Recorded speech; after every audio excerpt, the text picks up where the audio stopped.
उत्तर प्रदेश में चुनाव का आगाज हो चुका है और हमारे साथ बातचीत के लिए नवदीप रवाड़ा जी हैं, मुख्य निर्वाचन अधिकारी हैं। उनसे आज हम जानेंगे कि उन्होंने क्या कुछ तैयारियां कर ली हैं और उत्तर प्रदेश के लोगों को वो क्या मैसेज देना चाहते हैं। सर, क्या तैयारियां निर्वाचन आयोग की तरफ से की गई हैं और आप लोग कितना तैयार हैं और उत्तर प्रदेश के लोगों को क्या मैसेज देने की तैयारी है, जो आम लोग हैं, क्योंकि राजनीतिक दल तो तरह तरह की बातें करते हैं, आम लोगों के लिए क्या संदेश है? देखिए, हमारी तैयारियां, एक तो हमारी मतदाता सूची बहुत महत्वपूर्ण होती है। वो अभी हमने बहुत मेहनत की है। स्पेशल समरी रिवीजन में प्रयास किया है कि हर वोटर का नाम, हर आदमी का नाम जो 18 साल से ऊपर का है वोटर लिस्ट में आ जाए। जिनकी डेथ हो गई, जो चले गए छोड़ के उत्तर प्रदेश, उनके नाम ना रहें। और आज की तारीख में लगभग 15 करोड़ 30 लाख मतदाता हमारी वोटर लिस्ट में। इसके अलावा हमने लगभग 1,62,041 पोलिंग स्टेशंस चिन्हित कर लिए हैं। उनके देख लिया हमारे सेक्टर ऑफिसर्स ने। और हमारे जो मतदान वाले दिन बहुत बड़ी संख्या में, लाखों की संख्या में कर्मचारी हैं, उनके सबका हमने डेटाबेस तैयार कर लिया। हमारे सेक्टर ऑफिसर्स हैं, सेक्टर पुलिस ऑफिसर्स हैं, डिस्ट्रिक्ट इलेक्शन ऑफिसर्स हैं, रिटर्निंग ऑफिसर हैं, सहायक रिटर्निंग ऑफिसर, इन सब की ट्रेनिंग्स करवा दी। और नीचे जो बूथ लेवल पे काम करेंगे हमारे पोलिंग ऑफिसर्स, प्रिजाइडिंग, उनकी ट्रेनिंग अभी शुरू हो रही है। तो हमारी मैन पावर तैयार है, उनकी ट्रेनिंग हो गई। हमारे पोलिंग स्टेशंस, हमारी मतदाता सूची, बैलेट पेपर तैयार हो रहे हैं। और पुलिस की जो सेंट्रल पैरामिलिट्री फोर्सेस में हमें पर्याप्त मिल गई हैं, जिससे समय से वो आ जाती हैं एरिया डोमिनेशन करके। किसी तरह का कोई लोगों में आपस में किसी तरह का झगड़ा ना हो, कोई किसी को डरा धमका ना पाए, ये सब चीज़ें वो देखती हैं। पोलिंग डे के लिए भी हमारे पास पर्याप्त पुलिस फोर्स है। बहुत ही शांतिपूर्ण ढंग से, व्यवस्थित ढंग से चुनाव हो, इसके लिए हमारी तैयारियां पूरी हैं इस समय उत्तर प्रदेश में। सर, कुछ ऐप भी बनाए हैं आपने जनता को जागरूक करने के लिए कि जनता जो है वो सीधे कनेक्ट हो सके, कोई शिकायत है वो किस तरह से कर सके, क्योंकि बहुत भरोसा रहता नहीं है लोकल पुलिस के ऊपर और किसी के ऊपर। ज़्यादातर लोग तो आरोप यही लगा देते हैं कि साहब फलाने का सपोर्ट कर दिया, पुलिस शासन सत्ता में बैठे हैं तो उनका सपोर्ट कर दिया। तो इसके लिए क्या खाका तैयार किया है आपने? देखिए, आम नागरिक को एम्पावर करने के लिए एक एप्लीकेशन भारत निर्वाचन आयोग ने बनाई है, जिसको C vigil, citizen vigilant citizen, C vigil, जो कि मोबाइल ऐप में, एंड्रॉयड में, एप्पल में डाउनलोड कर सकता है कोई भी सिटीजन। और कहाँ कहीं भी अगर आदर्श आचार संहिता का उल्लंघन हो रहा है या चुनाव संबंधी कोई अपराध हो रहा है, उसकी फ़ोटो खींच के, वीडियो खींच के वो डालें। और हमारा जो अपना मापदंड है कि हमारी जो फ्लाइंग स्क्वाड है, हर असेंबली कॉन्स्टिट्यूंसी में 3-3 फ्लाइंग स्क्वाड है, जिसमें एक मजिस्ट्रेट है, पुलिस का अधिकारी है। इनकी ड्यूटी ये है, जैसे ही कोई शिकायत आएगी सिस्टम में, 5 मिनट के अंदर सबसे नज़दीक वाली स्क्वाड को मिल जाएगी। और उसकी ड्यूटी है कि सूचना मिलने के 15 मिनट के अंदर मौके पर पहुंच के अपनी कार्रवाई करें। और पूरा जो शिकायत है उसका रिजोल्यूशन 100 मिनट के अंदर हो जाए, ये मापदंड है। और मुझे बताते हुए खुशी हो रही कि अभी तक जितनी भी शिकायतें उत्तर प्रदेश में आई हैं, उनका जो रेजोल्यूशन 100 मिनट के भीतर हो गया है।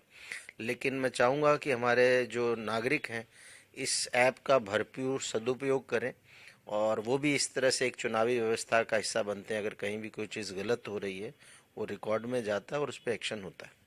सर, ये रखी हुई है, ये बुकलेट है, ये क्या है? ये बुकलेट किस चीज़ के लिए तैयार की है आपने? देखिए, ये भारत निर्वाचन आयोग ने बहुत ही अच्छी ये पहल है, जिसको मतदाता मार्गदर्शिका, या इसको हम बोलते हैं वोटर गाइड।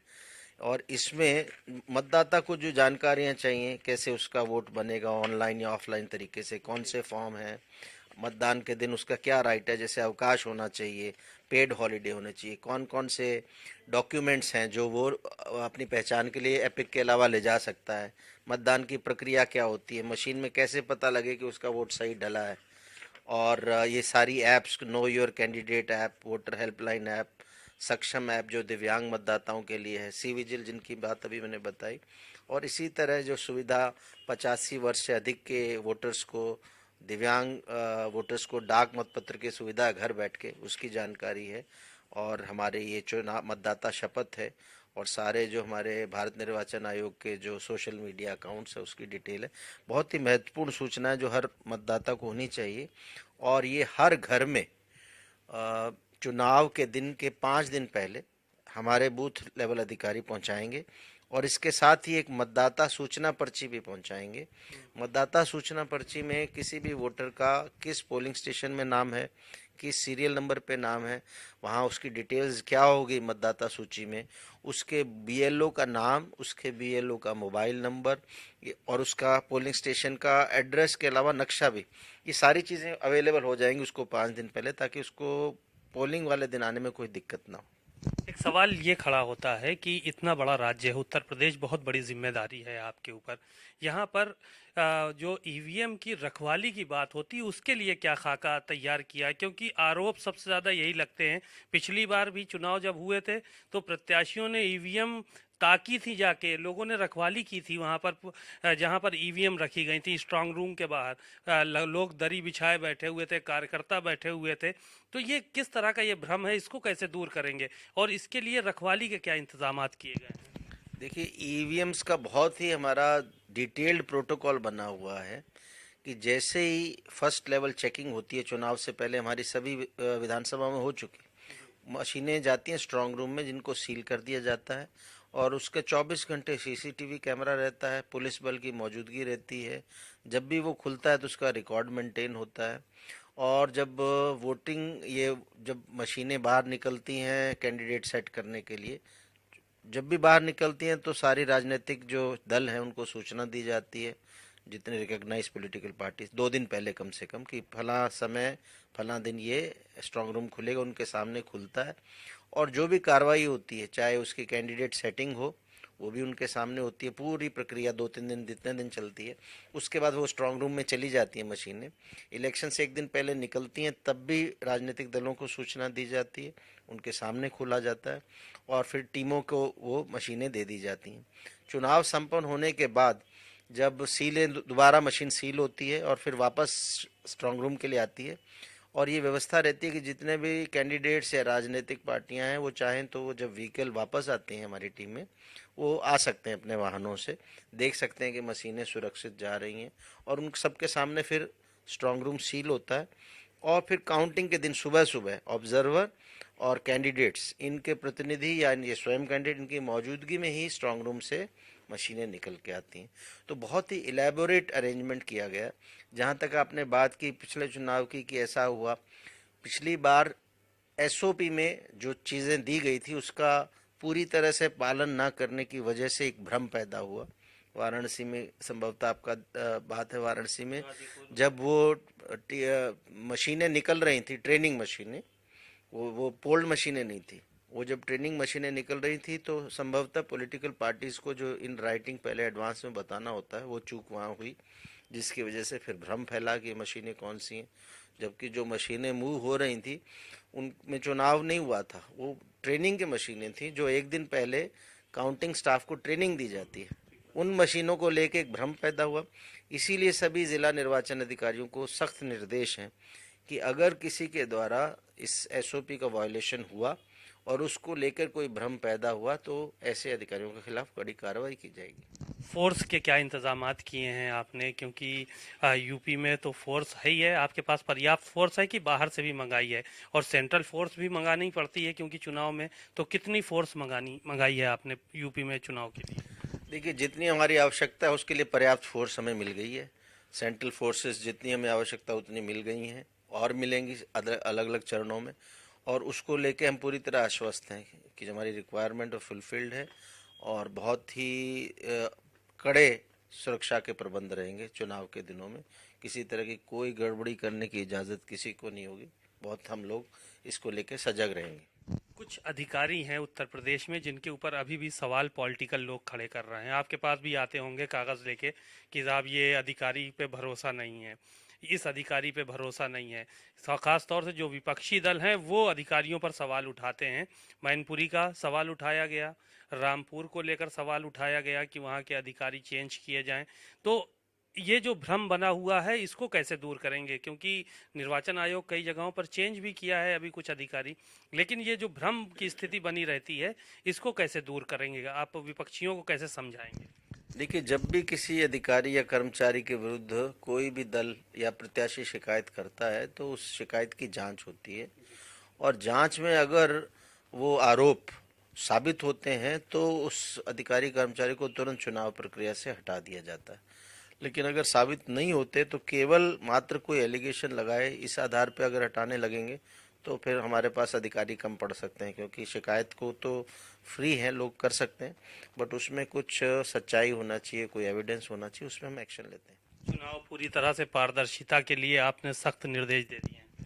बिल्कुल, हमने कहा है पारदर्शी चुनाव होंगे, इसीलिए हर स्टेज पे हम पॉलिटिकल पार्टीज और ये जितने कैंडिडेट्स हैं इनको हम इन्वॉल्व करते हैं, सारे स्टेप्स बताते हैं, चाहे वो मतदाता सूची शेयर करते हैं, पोलिंग स्टेशंस की लिस्ट शेयर करते हैं, इसके अलावा जब भी मशीनें मूव होती हैं उसके बारे में देते हैं, मशीन किस बूथ पे कौन सी मशीन लगेगी उसकी सूची देते हैं। तो प्रयास ही रहता है कि हर चीज़ पारदर्शी। और इस बार अच्छी बात यह है कि ये जो एक भ्रम रहता था कि पहले पोलिंग स्टेशन के अंदर क्या मीडिया के लोगों द्वारा फोटोग्राफी या वीडियो अलाउड किया जाएगा, नहीं, तो पोलिंग स्टेशन के अंदर भी हम जो अधिकृत मीडिया कर्मी होंगे जिनको भारत निर्वाचन आयोग अधिकृत होगा, वो पोलिंग स्टेशन के अंदर भी जाकर पीठासीन अधिकारी जहां तक अलाउ करेंगे जाके उसको कर सकते हैं।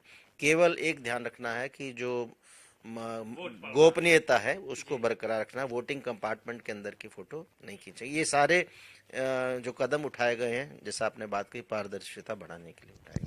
और कोई संदेश उत्तर प्रदेश के वोटर्स के लिए? मैं सभी हमारे जो उत्तर प्रदेश के नागरिक हैं उनसे ये रिक्वेस्ट करूंगा कि अपना नाम वोटर लिस्ट में चेक जरूर कर लें। खासकर जो तीसरा चरण और उसके बाद के चरण के लोकसभा क्षेत्र हैं वहाँ के वोटर आज भी अपना नाम वोटर लिस्ट में जुड़वा सकते हैं। और हमारे बहुत आसान है, घर बैठकर voters.eci.gov ये एक पोर्टल है जिस पे जाके आप अपने एपिक नंबर देके, अगर आपने मोबाइल सीड कराया तो मोबाइल नंबर देके या अपना नाम, पिता का नाम, जेंडर, आयु ये भर के आपको पता चल जाता है कि आपका नाम मतदाता सूची में है या नहीं। और अगर नहीं तो उसी पोर्टल पे फॉर्म 6 आप भर सकते हैं। इसी तरह हमारी वोटर हेल्पलाइन ऐप है, उसमें भी यही सुविधा है। तो मैं चाहूँगा सभी लोग अपना नाम चेक कर लें, नहीं है तो अपना नाम मतदाता सूची में जुड़वा अवश्य लें।